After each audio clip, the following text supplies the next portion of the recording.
தாவுதல், ஒட்டுமொத்த உடலின் ஆரோக்கியம். பாண்டி அதாவது நொண்டி ஆட்டம் கால்களின் வலிமைக்கு ஆரம்பம்.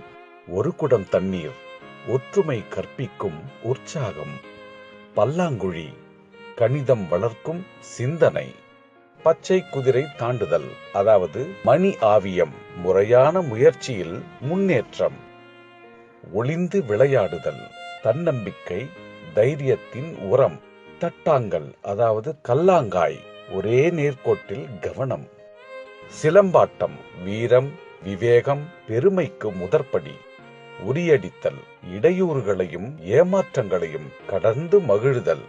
இது போன்ற ஒவ்வொரு பாரம்பரிய விளையாட்டும் இயற்கையோடு ஒன்றி குழந்தைகளின் அறிவு, திறமை, வீரம், உடல் வலிமை, சுயமுயற்சி, தன்னம்பிக்கை, ஒற்றுமை போன்ற பல நற்கூறுகளை உள்ளடக்கி அவர்களின் எண்ணங்கள் தூய்மையாகவும் தெளிவாகவும் இருக்கச் செய்தன.